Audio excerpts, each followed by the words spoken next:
तब तक मिनिस्टर हैं वो आज महेश जोशी जी, उनके लिए आप ये कह रहे हैं कि वो बीजेपी में चले जाएंगे, तो बीजेपी तो उनके पीछे पड़ी है, बुलाने के लिए पीछे नहीं पड़ी है। दूसरा काम हम बातें पड़ी है। बीजेपी आड़ा बहुत भला है कि वो समझते हैं, खुद हमारा हर मिनिस्टर समझता है बीजेपी ले तो जाएगी, देने वाली कुछ नहीं है। धर्मेंद्र राठौड़ जी बहुत बड़े लीडर है, उनके बारे में मैं बोलता नहीं। इतने बड़े लीडर के बारे में मैं कैसे बोलूंगा? अच्छा लगता है, वो मेरे भी मित्र हैं लेकिन बहुत बड़े हैं, इतने हाइट जिनकी इतनी बड़ी लीडर हो उनके बारे में नहीं बोलना चाहिए। जो सरकारों का फैसला करते भाई साहब हाथ जोड़े। धर्मेंद्र जी कांग्रेस के बड़े लीडर, उनके बारे में मैं जवाब नहीं दूंगा। हनुमान जी का घोटा चल गया, सही कह रहे हैं योगी ने जो सही कहा, घोटा चल गया। कर्नाटक में भी कहा था हनुमान जी का घोटा चला और कांग्रेस पार्टी जीत गई। राजस्थान में हनुमान जी का घोटा चलेगा, बीजेपी के झूठ फरेब और धोखे का अंत होगा और एक बार फिर कांग्रेस की सरकार बनेगी। कांग्रेस में युवा नेता ठगा जा रहा है, उनको तवज्जो नहीं दिया जा रहा है, इसका क्या कारण है? नहीं, युवाओं को भी जहाँ जहाँ मौका विनिंग कैंडिडेट वहाँ दे रहे हैं, अभी पूरी लिस्टें आ जाने दो, देखते हैं क्या है। सनातन को लेकर कांग्रेस हमेशा सवाल उठाती रही है। आज तो आपने सनातन को ही अपने साथ ज्वाइन कराया है, क्योंकि सनातन को लेकर कांग्रेस के कई बड़े नेता नहीं, मैं तो खुद सनातनी हूँ, सनातन धर्म को मानता हूँ, खुद राम का वंशज हूँ। अभी एक बीजेपी के फर्जी नेता ने कहा कि प्रताप सिंह खाचरियावास राम के वंशज कैसे हो सकते हैं, तो तुम्हारा बाप भैरव सिंह शेखावत राम का वंशज था या नहीं, उस पर जवाब दे दो। इनके तो पिताजी थे बीजेपी, भीष्म पिता में है भैरव सिंह शेखावत। तो उस फर्जी नेता से मैं कह रहा हूँ फ्रॉड, तू बता भैरव सिंह जी नकली थे या असली थे? भैरव सिंह जी की फोटो भी आज तुम्हारे ऊपर भारी पड़ती है, निकाल डोकरे की फोटो, शेर है। तो भैरव सिंह जी राम के ही तो वंशज थे, तो भैरव सिंह जी का ही तो बेटा हूं मैं।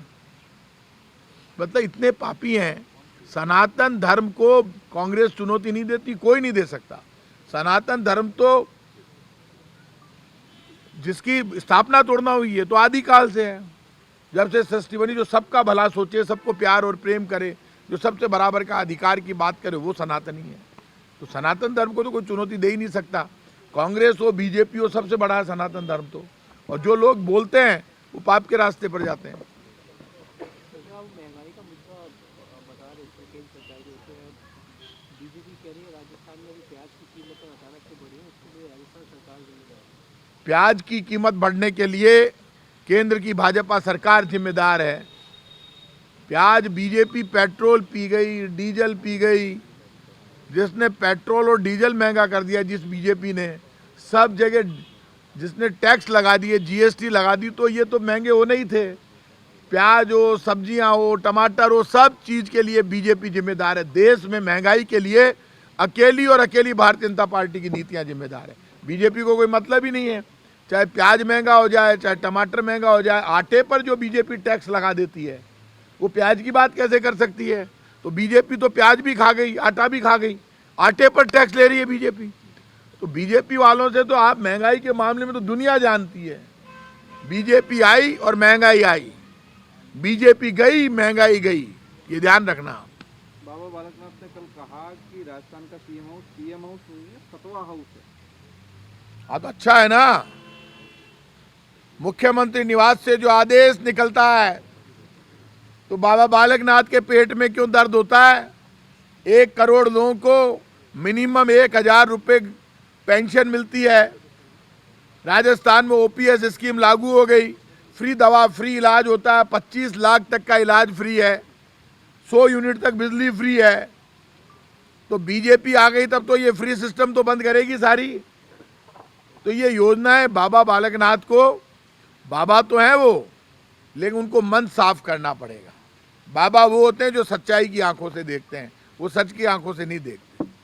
लगातार राजस्थान में जो है अभी आई हुई है, छापे भी पड़ रहे हैं, लेकिन ईडी के इंस्पेक्टर पे ही आज एसीबी ने छापा मारा। उसको मैंने भी टीवी पे देखा कि आज एंटी करप्शन ब्यूरो ने हमारे राजस्थान के एक ईडी के अधिकारी को पैसे लेते हुए गिरफ्तार किया है। देखिए, भ्रष्टाचार कोई भी करे बच नहीं सकता, और भ्रष्टाचार एक बीमारी है और उस बीमारी का अंत होना जरूरी है। भ्रष्टाचार खत्म करने के लिए बीजेपी कांग्रेस को पार्टीबाजी से ऊपर उठकर एक होकर पूरे देश में नीति बनानी पड़ेगी। जब भ्रष्टाचार शिष्टाचार बन जाए, हर कोई भ्रष्टाचार करने लगे, तब पूरे देश को खड़ा होना होगा, क्योंकि भ्रष्टाचार खत्म करना जरूरी है। सबसे ज़्यादा भ्रष्टाचार में आम आदमी पिसा जा रहा है। आप मुझे ये बताइए, जब एजेंसियों के अधिकारी भ्रष्टाचार करने लगे तो फिर न्याय की कहाँ उम्मीद है? क्या राज्य सरकार बताना चाहती है केंद्र को कि आपके पास ईडी है तो हमारे पास भी एसीबी है? नहीं, राज्य सरकार बताना नहीं चाहती। एसीबी, हम तो आचार संहिता लग गई, चुनाव आचार संहिता, ना तो कोई एसीबी हमारे कहने से काम कर रही है ना कोई और। मैं गलतफहमी नहीं, खुल के कह रहा हूँ। राजस्थान के अधिकारी तो खुद केंद्र की एजेंसियों से डरते हैं। अभी हमारे कहने से काम कर देंगे क्या वो? लेकिन जब खुलेआम कोई पैसा ले रहा हो तो हमारी एसीबी ने हिम्मत का काम किया है। उनकी पीठ थपथपानी चाहिए कि उनके पास शिकायत आई तो उनको इस वक्त आचार संहिता में कोई हमसे आदेश लेने की जरूरत नहीं। पहले ही मुख्यमंत्री तो इंटरफेयर नहीं कर रहे थे, खुली छूट थी। कहाँ कार्रवाई नहीं की उन्होंने? तो सब जगह कार्रवाई की। इसलिए ये बड़ी कार्रवाई है और इससे सबक लेना चाहिए सबको। केंद्र और राज्यों को अब आपस में मिलकर काम करना चाहिए। साहब, ये गोविंद सिंह डोटासरा जी हैं आपके पार्टी के अध्यक्ष, उनके बेटों को ईडी ने बुलाया है 7 और 8 तारीख को, ये खबर आई दिल्ली में। अब बताओ, ये मैं कहीं कर सका? जिको भी काम है वहाँ को जवाब देसी, कोई दिक्कत को नहीं। आपकी पार्टी के सीनियर लीडर हैं डॉक्टर करण सिंह यादव, आज वो प्रेस कॉन्फ्रेंस भी करें, लेकिन उन्होंने साफ आरोप भंवर जितेंद्र सिंह पर लगाया और उन्होंने कहा कि वो अपनी मनमानी कर रहे हैं। अलवर जिले की पूरी कांग्रेस को उन्होंने खत्म कर दिया है, अपने चहेतों को जो उनके साथ रहते हैं, पार्टी को कैप्चर कर लिया है। मैं दोनों से मेरे अच्छे संबंध है। अब वो दोनों में क्या बात हुई है मेरी जानकारी में नहीं है, तो उसका जवाब तो वही बताएंगे, भंवर जितेंद्र सिंह जी देंगे या डॉक्टर करण सिंह जी देंगे। मैं दोनों के बयानों के बीच में पढ़ना नहीं चाहता। महेश जोशी जी बीजेपी में जा रहे हैं, ऐसी चर्चाएं हैं। कौन कियो था ने? महेश जोशी जी बार मैंने मिला मुख्यमंत्री निवास में, वो निकल रहे थे, मैं घुस रहा था, तो मेरे से उन्होंने ऐसी बात कही नहीं। और महेश जोशी जी मुख्यमंत्री जी के बहुत नज़दीक है, पार्टी के बहुत सीनियर आदमी हैं। महेश जोशी जी का हम बहुत सम्मान करते हैं, पार्टी उनका बहुत सम्मान करती है, कांग्रेस के पुराने कार्यकर्ता है। तो महेश जोशी जी के हमारे तो बहुत अच्छे रिश्ते हैं, बहुत प्रेम है। तो ऐसी बातें उनके लिए मत उड़ाइए। महेश जोशी जी का बड़ा सम्मान है कांग्रेस पार्टी में। वो उनके बेटे रोहित ने कल पीसीसी मुख्यालय की दीवार फांद ली और काफी हंगामा किया। कोई नोटिस दिया जाएगा? उनके बेटे के बारे में मुझे जानकारी नहीं है। अनुशासनहीनता को कोई नोटिस दिया जाए? तब मन पता ही मैं बैठे हुई कौन तो थान बताऊँ कि यहाँ बताओ दे पीसीसी में बते मन दिखा दीजिए भी के बाद जी बता दें था। इसलिए ये जो बात है, ये जब तक कोई अनाउंसमेंट नहीं हो जाए तब तक मिनिस्टर हैं वो आज महेश जोशी जी, उनके लिए आप ये कह रहे हैं कि वो बीजेपी में चले जाएंगे, तो बीजेपी तो उनके पीछे पड़ी है, बुलाने के लिए पीछे नहीं पड़ी है। दूसरा काम हम बातें पड़ी है। तो बीजेपी आड़ा बहुत भला है कि वो समझते हैं, खुद हमारा हर मिनिस्टर समझता है बीजेपी ले तो जाएगी, देने वाली कुछ नहीं है। लेकिन बीजेपी ने देवनानी जी के सामने अनादि सरस्वती को उतारा है, क्या उससे फायदा मिलेगा कांग्रेस? क्या बात करते हो? मैंने साध्वी अनादि सरस्वती जी को सुना, मैं उनकी बातों से बहुत इम्प्रेस हुआ, बहुत अच्छा बोली वो। उन्होंने आज बीजेपी का खाका खींच दिया कि बीजेपी को की चिमनी चिपेगी और जोरदार चिपेगी, देख लेना। ईडी ने आज एसीबी ने एक ईडी पूरा जवाब नहीं आया। एक बार वापस दो। जो आप ये बताइए कि जो एसीबी ने ईडी के अफसर को आज घूस लेने के आरोप में गिरफ्तार किया, ये क्या बदले की कार्रवाई है? केंद्रवर्ती। आप कैसी बात कर रहे हो?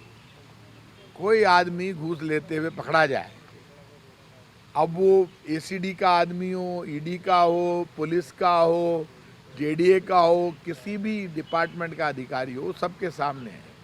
और आजकल जब चुनाव आचार संहिता लग गई है तो हमारे पास तो ज़्यादा पावर है नहीं। तो ऐसे में यदि एसीबी ने बहुत बड़ी कार्रवाई की है तो एसीबी ने बड़ी हिम्मत दिखाई है, तो एसीबी प्रूव करेगी सारे मामले को, और उन्होंने बयान जारी कर दिया है। तो ऐसे में इसको पॉलिटिकल नहीं जोड़ा जाए।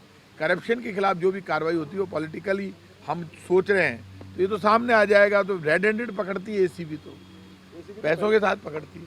वो सिर्फ नोटिस थोड़ा ना देती है एसीबी, तो नोटिस बाद में देती है, पहले पकड़ती है। दोनों में अंतर है कार्रवाई करने में। ये पहले रेड डालने जाते हैं और वो तो रेड हैंडेड पकड़ा होगा। प्रताप जी, आप अपने जीत को लेके काफी मतलब क्या कहते हैं अस्वस्थ हैं, इसका क्या कारण? सामने भी तो कोई नहीं है। भाई इसका क्या कारण है कि भाई सिविल लाइन में आपको कोई भी नहीं हरा सकता, इसका क्या कारण है? मेरे ऊपर सुदर्शन चक्र वाले की मेहरबानी है, ठाकुर जी की बड़ी कृपा है, गोविंद देव जी महाराज की। तो मेरे को पक्का पता है कि मैं लोगों के बीच में जा रहा हूँ, उनका जो प्यार देख रहा हूँ, इसलिए मुझे पक्का विश्वास है कि पिछली बार 18,078 वोटों से जीते थे, इस बार 40,000 से ज़्यादा वोटों से जीतेंगे। बीजेपी को सलाह देंगे आपके सामने कैंडिडेट के लिए? कैंडिडेट मारा आत्मखट है, बीजेपी वाले तो खुद ही होशियारे, कैंडिडेट आ जाएगा आजकल में, कोई ना कोई तो आएगा। 10 दिन हो गए मुझे डिक्लेयर हुए हुए, शायद 10 या 11 दिन हो गए बीजेपी के। आप बताओ, बीजेपी वाले नेता इतने नकटे हैं, कैंडिडेट घोषित नहीं हुए तो भी रोज गाली देते हैं मेरे को। मैं उन भाई साहब से कहता हूँ, भाई साहब गालियाँ क्यों बकरिया हो, मैं उनको कोई गाली नहीं दे रहा। उनके इस बात से भी तकलीफ है कि प्रताप सिंह जूडो क्यों राख लियो, प्रताप सिंह चोटी क्यों राख ली, प्रताप सिंह तिलक क्यों लगाता है, प्रताप सिंह पूजा क्यों करता है, राम जी की आरती क्यों सुनाता है। वापिस सुन लो, राम की आरती जाने तो बीजेपी वालों को याद हो जाए, उनको याद नहीं है। सुनाऊँ आपको, कई बार तो सुना दी, इसलिए है रिकॉर्डेड है। अच्छी बस्ती में समर्थक ये आपके ज्यादा है, मेरे तो सब जगह समर्थक है, बढ़िया बढ़िया, आप चिंता मत अच्छी करें। बस्ती में है और जगह आपके और सब जगह समर्थक है, सब जगह, एक भी भाग में पीछे नहीं रहूंगा। 207 भाग है, हर भाग जीतूंगा, आप चिंता मत करो, 100% हर भाग जीतूंगा। अनादि सरस्वती को क्या अजमेर से टिकट दे रहे हैं?